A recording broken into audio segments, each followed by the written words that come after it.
Sans plus tarder, nous allons commencer notre réunion.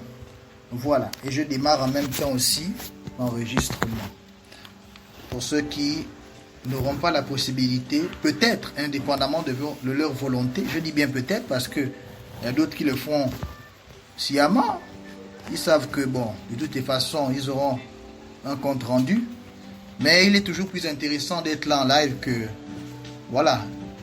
Ça, c'est des choses qui se vivent. Surtout que ce soir, nous aurons la présence de Maître Patricia. Alors, bonsoir à toutes, bonsoir à tous. Je vous souhaite encore une fois la bienvenue dans Booster Week, dans notre programme hebdomadaire. Alors, est-ce qu'il y a des personnes qui sont là pour la première fois? Mettez juste des pouces. Dans tous les cas, nous vous souhaitons la bienvenue. Et nous allons vous accueillir comme d'habitude avec des fleurs, avec des cœurs. Les anciens savent déjà comment on accueille les nouveaux ici. On leur donne des cœurs, on leur donne des fleurs. On leur offre. Autant pour moi. Excusez-moi. Oh là là. Avant que nous nous retrouvons, j'ai beaucoup médité. Voilà. Donc je suis prêt à pouvoir discuter avec vous ce soir. Et ceux qui vont rater ce rendez-vous, vraiment, ils vont rater quelque chose de particulier. Merci pour toutes ces fleurs et tous ces cœurs. Vous voyez, les nouveaux venus, nous accueillons de manière chaleureuse. Nous sommes vraiment très contents que vous soyez avec nous. Et nous pouvons encore vous rassurer que vous êtes au bon endroit et au bon moment. Voilà. Donc, le fonctionnement est très simple. Vous avez vu qu'en bas, il y a la caméra. Si vous appuyez là, on pourra vous voir. Après, il y a le micro qui va vous permettre d'intervenir. Pour le moment, je vais vous demander à tous de couper les micros.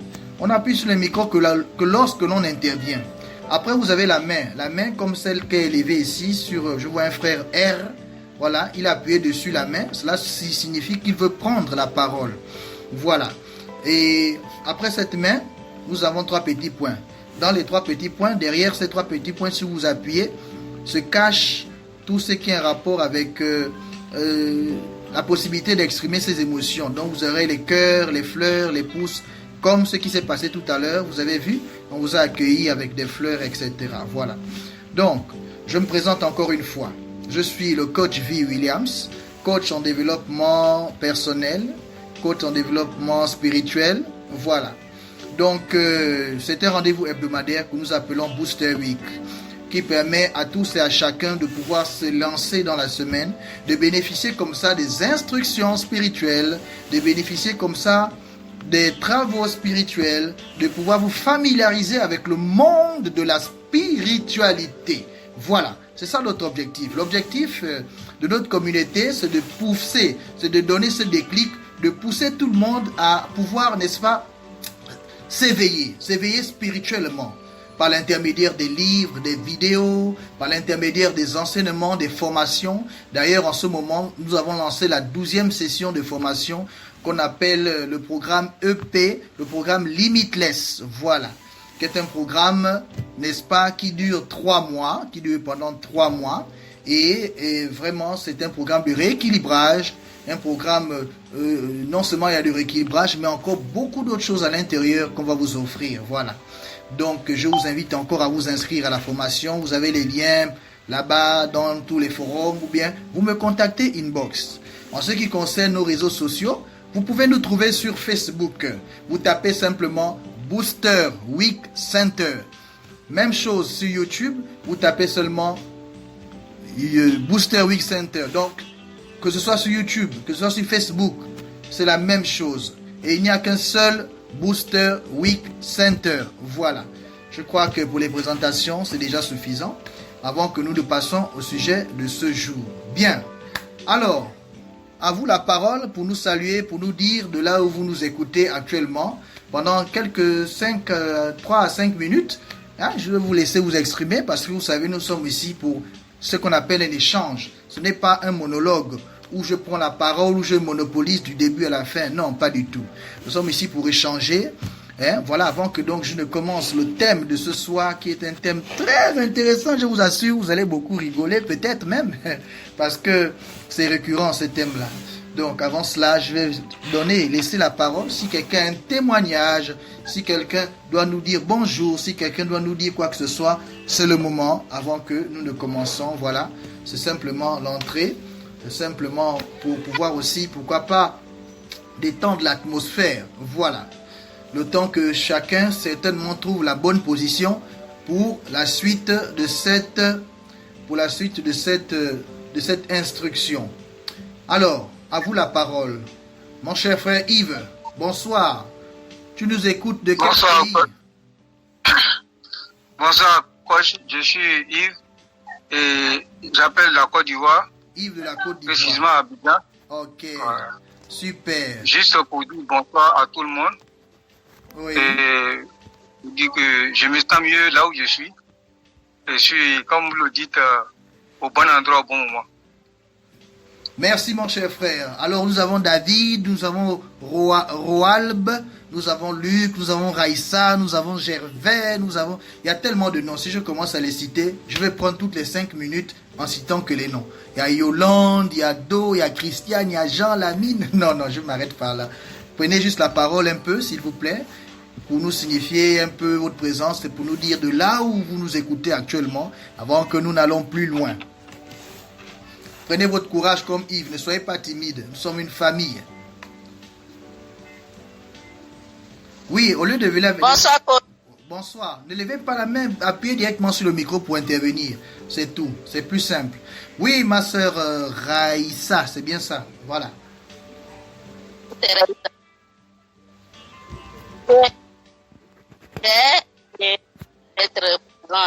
Oh, on n'écoute pas. Il y a des saccadés. Il y a des interférences. Oh, c'est dommage. C'est vraiment dommage que ça ne passe pas bien. J'appelle depuis... Depuis Niger. Ah, depuis le Niger. Waouh, c'est super. Oui. Donc, nous avons la Côte d'Ivoire qui est présente ce soir. Nous avons le Niger. Ensuite, nous avons encore quel pays?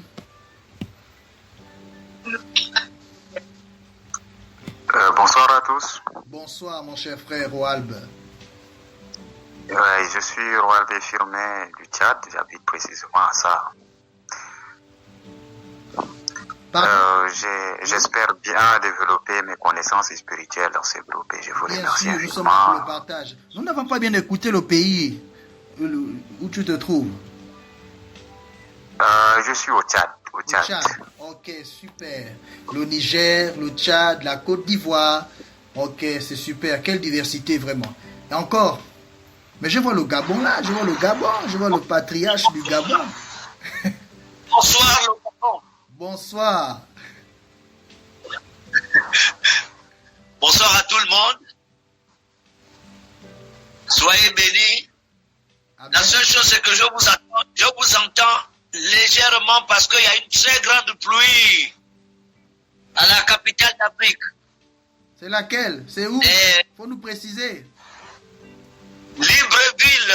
Libreville, la ville des hommes libres. Ok, voilà. Merci. Donc, la Côte d'Ivoire, Abidjan, ici, il n'y a aucune pluie. Je suis déjà moi-même à Abidjan, il faut le dire, il faut le préciser. Donc, Abidjan, le Tchad, le Niger. Il y a David qui sourit. Il nous sourit depuis de quel pays? Oui, je salue tous les frères. Je suis David du Tchad. Du Tchad? Oui. Ok, ah, vraiment le réveil au Tchad, c'est fort ce soir. Ça fait 2 Tchad, deux frères tchadiens qui se sont, hein, comment dirais-je, qui ont été courageux là pour intervenir. Parce que il faut quand même du courage, il faut l'avouer. Il y a beaucoup qui sont timides, qui ont honte. Ouais, que ce n'est pas facile de prendre même pour dire bonjour en public. Il y a d'autres qui ont vraiment cette timidité là, cette peur, bon, enfin pas peur, mais on peut, bonsoir, je sais pas comment on peut dire ça, c'est pas honte en tant que tel. Oui. Bonsoir à tout le monde. Bonsoir. C'est Nastro de la RDC. La RDC. République démocratique du Congo. Ok, la République, la RDC. Chez mes frères du Congo, Botenayo. Côté papa. Ok, ça fait beaucoup de pays ce soir. Je suis content lorsque nous sommes nombreux comme ça. Ça permet vraiment de tisser une toile. Vous voyez que ça fait... Hein, c'est un rassemblement vraiment international. Voilà, c'est pour ça nous disons toujours nous sommes dans plus de 18 pays. Vous vous rendez compte? Voilà, c'est très important comme ça que nous puissions nous continuer de grandir. Il y a Dou qui a qui a ouvert son micro. Dou, D-O-O-H. Dou. Bonsoir à tout le monde. Bonsoir, coach. Je suis Christiane depuis le Cameroun, particulièrement à Yaoundé. Wow. Très heureuse que nous soyons encore avec vous aujourd'hui. Vous nous avez fait peur, mais bon, ça va. Depuis le continent. Mon pays, le continent. Vraiment. Là-bas où c'est ça, chacun sa chance. C'est bien ça, non?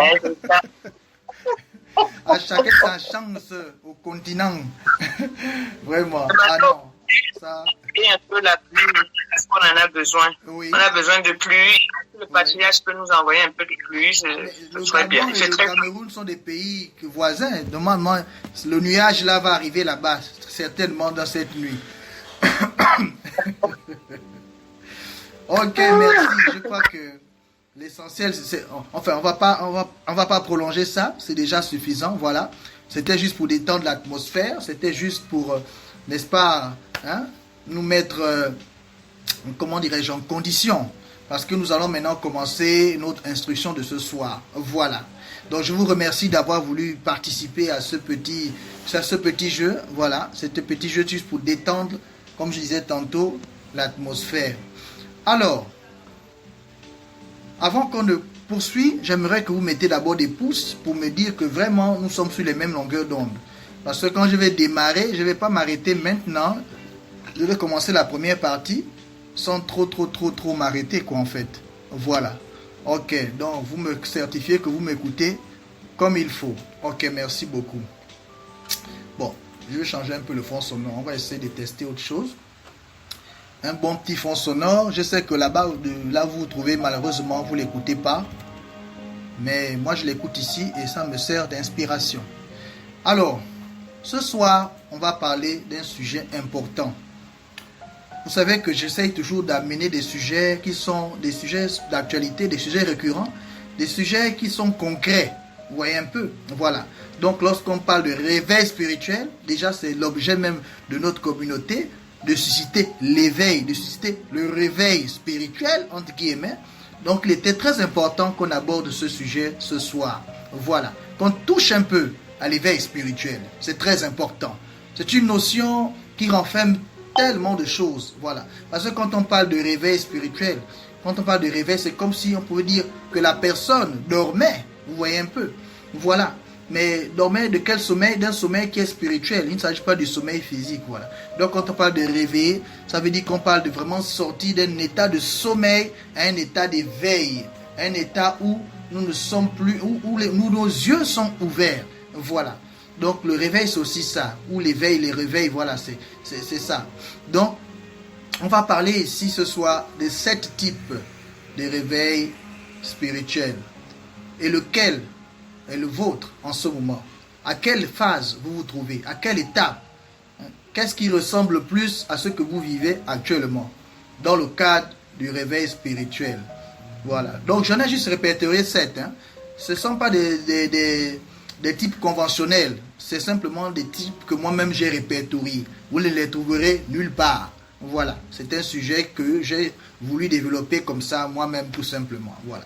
Donc, c'est un peu ça. Alors, 7 types de réveil spirituel. Lequel est le vôtre? Nous allons commencer directement par le premier. C'est que j'ai surnommé le réveil épisodique. Oui, il y a des gens qui ont des réveils épisodiques. Parce que quand on parle de réveil spirituel ici, on parle de cette prise de conscience. De cette prise de conscience sur le monde spirituel, sur le monde qui nous entoure. Parce que vous savez, nous ne sommes pas seuls. Et beaucoup, souvent, ont du mal à pouvoir admettre cela. Et c'est souvent après bien des expériences, après souvent longtemps après souvent multiples raisons, quoi, des circonstances, des temps, des circonstances qui peuvent leur amener à enfin réaliser qu'il y a ce qu'on appelle le monde spirituel, et c'est ce qui va déclencher aussi en eux certainement ce qu'on appelle le réveil spirituel. Mais il y a plusieurs types, plusieurs phases. Donc ici, la première phase que moi j'ai observé, c'est ce qu'on peut qualifier de réveil épisodique. Il y a des gens qui ont des réveils épisodiques. Qu'est-ce que j'entends par là? Bon, je prends surtout des exemples pour illustrer mes propos. Voilà. Par exemple, il y a des gens, lors des funérailles, c'est là où ils se rendent compte, il a comme un déclic, ce qu'on appelle un réveil spirituel, qui lui fait comprendre que, oh, finalement, le monde où on est, on va partir un jour. Ce monde, on ne le verra plus, il n'existera plus. Donc, il y a des gens qui ont des réveils épisodiques qui arrivent que pendant les funérailles, par exemple, ou bien lorsqu'ils sont en général face aux 3 grands enseignants de la vie. Voilà, qu'est-ce que moi j'appelle les 3 grands enseignants de la vie? Eh bien, c'est quand on se retrouve les poches vides, vous comprenez, la fauche là. Ça fait aussi réfléchir, ça amène beaucoup à l'éveil spirituel. Il y a la fauche, donc les poches vides. Il y a l'échec, lorsque vous vous retrouvez dans des situations où vous êtes peut-être dans une faillite, dans l'échec, en tout cas l'échec en général. Ok? L'échec, ça peut être d'un examen, ça peut être d'un concours, enfin, concours, examen, c'est la même chose, de quelque chose qu'on aurait voulu obtenir de toutes les façons, à travers certainement un examen, à travers certainement une épreuve. Donc, il y a les échecs qui peuvent nous faire avoir ces réveils épisodiques, là où on devient maintenant comme quelqu'un qui est spirituel, comme quelqu'un qui médite. Vous voyez un peu? Ça va déclencher en nous un réveil épisodique. Voilà. Et puis, il y a aussi le cœur brisé. Voilà.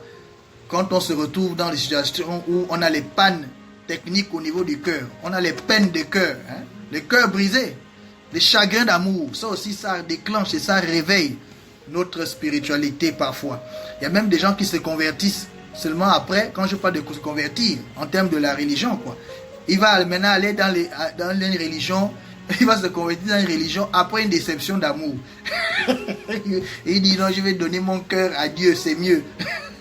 Vous voyez un peu? Mais ça, ce sont des réveils épisodiques. Parce que lorsqu'il est guéri, en réalité, ou bien lorsqu'il rencontre quelqu'un d'autre, eh bien, le réveil là, ça part avec la douleur en question qu'il aurait même reçue.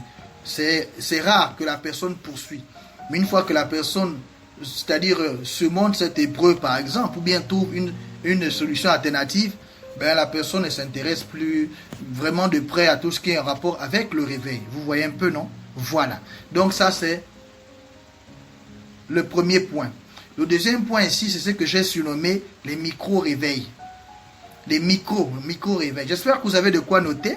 Ok, parce que cela vous servira aussi de base d'études, de base aussi en tout cas d'instruction. Il faut toujours avoir un cahier. Vous savez, lorsqu'on se retrouve ici dans Booster Week, prenez la peine de toujours d'avoir quelque part un cahier, votre propre cahier de spiritualité qui vous permet de noter tout ce qui est intéressant, tout ce que vous allez voir qu'au fur et à mesure, vous allez accumuler une banque de données qui vous sera très utile. Et quand vous allez revenir sur vos écrits, vous allez constater votre propre évolution, votre progression spirituelle. Vous voyez, non? Voilà. Donc, en deuxième partie, je disais donc que j'avais ce que je pouvais qualifier, il y avait ce que je pouvais qualifier des micro-réveils, ou bien des flashs, des réveils flash. Par exemple, quelqu'un, il rate un accident. Hey, tout d'un coup, il prend maintenant compte de sa spiritualité, il prend compte du monde spirituel, tout d'un coup ça crée en lui un réveil, il dit oh Seigneur, parfois même après cet événement, il fait direction, il va à la mosquée ou bien il va à l'église, parce qu'il dit oh mon Dieu, vous voyez comment, tout d'un coup, c'est-à-dire qu'il n'avait même pas prévu d'aller dans un tel milieu en journée, mais comme il a raté un accident de près, il a eu la chair de poule, ça l'a donné envie directement, vraiment directement, ça a créé en lui ce qu'on appelle un réveil, ou un micro-réveil, ou un flash. Vous voyez, non? Parce que quoi, il est passé à côté de la mort. Voilà. Ou bien parfois, c'est parce qu'il a vu une scène, même s'il n'est pas passé à côté, des fois il a vu une scène qui s'est produite devant lui, une scène terrible qui s'est produite devant lui. Vous voyez un peu? Et ça peut aussi pousser à ce réveil-là, spirituel. C'est ce micro, ce flash, où il va commencer à peut-être faire une intronisation plutôt une introspection, je voulais dire, excusez-moi, une introspection pour se rendre compte que finalement, il y a aussi cette partie-là en nous, hein, ok, cette partie spirituelle, voilà. Bon, parfois aussi, ça peut arriver, quelqu'un, en écoutant simplement un son nostalgique, un son qui va lui rappeler, qui va faire remonter des souvenirs en lui, voilà. Et ce qui va pousser aussi, pourquoi pas, à ce réveil, à ce flash, à ce réveil, à cette petite prise de conscience. Vraiment, voilà pourquoi j'appelais ça micro-réveil, parce que c'est un flash. Ça vient et ça part. Oui, ça ne met pas du temps. Voilà. Et puis, après le réveil, le micro-réveil, parce que vous allez constater que vous-même, c'est des phénomènes, soit vous êtes passé par ces étapes-là, soit vous voyez des gens autour de vous qui ressemblent exactement à tout ce que je suis en train d'énoncer là. Voilà. Donc, vous avez les micro-réveils, les flash réveils, réveil flash. Voilà. Et j'ai illustré ça par quelques exemples. Ensuite, en troisième position, hein, il y a 7. Après la troisième position, je vais vous demander si vous me suivez toujours. Donc, en troisième position, nous avons ceux qui font le suivisme. Ça, je ne peux pas vraiment qualifier ça d'un réveil. Parce que, vous savez, je ne sais pas si on peut dire que c'est un type de réveil, mais c'est du suivisme tout simplement. Déjà, il y a le phénomène, pas le phénomène, mais il y a la logique qui fait que depuis l'enfance, nous sommes parfois entraînés par nos parents dans soit une religion, une tradition, en tout cas quelque chose qui a rapport avec le spirituel, mais ça on n'a pas choisi. Vous voyez un peu? Donc on ne peut pas vraiment dire que en fait ce n'est pas vraiment un réveil en tant que tel, mais c'est juste que là on est comme juste un imitateur. On imite seulement les parents. Plus loin même, on est en train de leur faire plaisir. Donc il ne s'agit pas vraiment d'un réveil en tant que tel. Vous voyez un peu? Donc ça c'est le troisième cas. Ceux qui font le suivisme tout simplement. Ceux qui imitent tout simplement. Ceux qui peut-être peuvent suivre une copine, un ami, peut suivre quelqu'un qui est déjà dans un système là où lui-même, pourtant il est ancré, mais bon, il va juste poursuivre parce que bon, de toutes les façons, il n'a pas lui-même des convictions personnelles encore assises. Vous voyez un peu ce que je veux dire? Voilà. Donc, avant de passer au quatrième point, je vais vous demander de mettre des pouces pour savoir si vous me suivez encore très bien là. C'est bon? Est-ce que nous regardons dans la même direction? Nous sommes sur les mêmes longueurs d'onde? Ok, c'est super. Voilà, ça me motive de continuer alors. Donc, nous allons poursuivre notre instruction de ce soir. Nous sommes maintenant arrivés au quatrième point. Au quatrième point que je surnommais le réveil ping-pong. Le réveil ping-pong. Comme les balles, comme vous voyez, vous connaissez le jeu non de ping-pong. Ça part, ça revient, ça part, ça revient, ça part, ça revient. Voilà. Le réveil ping-pong, moi je peux qualifier ça ou bien illustrer ça. Par exemple, c'est dû à une expérience religieuse qu'on n'a pas terminée. Une expérience religieuse non terminée. Voilà. Par exemple, quelqu'un était soit dans quelque chose traditionnaliste ou bien dans une fraternité, maçonnerie, rose-croix, etc. Après, tu entends, oh, il est retourné à l'église. Et lui-même, il est fier de le dire, il vient, il témoigne, oui, j'étais ici, c'est où, et puis voilà, je suis revenu à l'église. En fait, ce sont des personnes qui ont, parce qu'on parle ici de spiritualité, comme la spiritualité et la religion, c'est pas la même chose. Il y a certains qui confondent. Donc, pour eux, il se dit, bon, voilà, je suis reparti à l'église. Il est reparti à l'église. Et il joue ce jeu-là, c'est-à-dire, aujourd'hui, il se considère comme étant spirituel. Et vous discutez ensemble de spiritualité. Puis, tout d'un coup, il ne veut plus en parler. Il disparaît comme ça. Il était chaud, hein. Peut-être dans sa vie, c'était secoué par quelque chose, une circonstance, un événement. Il parlait, il était maintenant attiré par la spiritualité. Il parlait de ça même avec vous. Après, quand tu lui parles de ça, il ne te parle plus de ça. Ou bien il t'envoie maintenant les versets bibliques. Ou bien il t'envoie maintenant les sourates. Il t'envoie maintenant, tu te dis, mais attends, je ne comprends plus rien. Mais pourtant, lui et moi, on parlait de spiritualité, on parlait... C'est-à-dire qu'il se comporte comme s'il veut maintenant te convertir en quelque chose, ou bien il veut te montrer que non, finalement, voilà, il n'est plus dans ça, bon, il n'est plus vraiment sur ce chemin-là. Mais comme il ne veut pas être clair, il va tourner un peu en rond, vous voyez un peu. Et ce sont ceux-là qui, finalement, il disparaît, et puis il va te dire, non, il a repris le chemin de Dieu. Comme si donc, le chemin que vous suivez, ou bien les discussions que vous avez, c'était les choses du diable, quoi, souvent d'après ces personnes, d'après ces frères-là, qui font ce volte-face-là. Et puis c'est comme ça que, aujourd'hui, bim, il est dans la spiritualité. Demain, bim, il redevient encore, c'est maintenant un religieux. Bim, il revient encore dans la spiritualité. En fait, il fait le ping-pong, quoi. Il fait comme ça. Il est ici, il est là-bas, il est ici, il ne sait pas. Il est là-bas, il n'arrive pas. Il est là-bas. Là, ce mois-ci, il est le grand frère en Christ, le grand frère musulman, le grand, voilà. Le mois prochain, bim, il est revenu. C'est maintenant un gnostique, c'est maintenant un bouddhiste. C'est maintenant quelqu'un qui est dans la spiritualité à fond. Il jure que non, lui, c'est la Kabbale, il va apprendre. Après, en fait, c'est vraiment ce qu'on appelle un réveil ping-pong, quoi. Vous voyez un peu? C'est ce que pouvait dire le Christ à un moment donné lorsqu'il parle des gens qui sont baladés à tout vent de doctrines et autres. Voilà. Donc, il ne sait pas où il en est, il ne sait pas ce qu'il veut et c'est comme un ping-pong. Sa spiritualité ressemble à un jeu de ping-pong, quoi. Il est là-bas, il est ici, il est là-bas, il est ici. Vous voyez un peu? Voilà. Donc ça, c'est ce que j'ai qualifié de réveil ping-pong. Voilà. Après, on va aller au 5e point. Le 5e point, autant pour moi, excusez-moi, c'est ce que j'ai qualifié de réveil bras de fer. Le réveil bras de fer. Ça, c'est un type de réveil aussi. Hein. Un réveil qui est comme un bras de fer. Pourquoi? Parce que il y a les gens qui sont dans un conflit intérieur. Ils sont dans un conflit intérieur et ils sont figés au niveau du concept de la dualité. Il y a des gens qui pensent comme ça. Noir, blanc, Dieu, diable, enfer, paradis. En fait, ils sont encore à ce niveau-là. Ils ne réfléchissent qu'en mode dualité. Pour eux, c'est Dieu ou c'est diable. C'est enfer ou c'est paradis. C'est noir ou c'est blanc. Vous voyez un peu, non? Donc, pour eux, hein, ils croient qu'ils doivent faire un choix. Ils pensent qu'il faut qu'ils fassent un choix. Ils ne comprennent pas que dans la vie, ce qu'on appelle Dieu, ou bien ce qu'on appelle l'énergie, ou bien ce qu'on appelle l'esprit, ou bien ce qu'on appelle en fait tout ce qui est en rapport avec le monde, comme ils pensent la nuit, le jour, etc. En fait, ce n'est que le revers de la même pièce. On ne peut pas choisir en pensant que non, c'est la nuit, le jour. Non. Ok? C'est le revers de la même pièce. Autant il y a le jour, autant il faut qu'il y ait la nuit.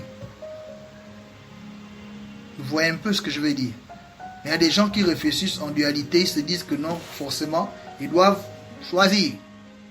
Donc pour eux, c'est soit ils pensent diable, ils pensent Dieu. Et quand c'est comme ça dans leur esprit, quand vous parlez avec eux, ils vont te dire, à un moment donné de vos discussions, est-ce que c'est de Dieu?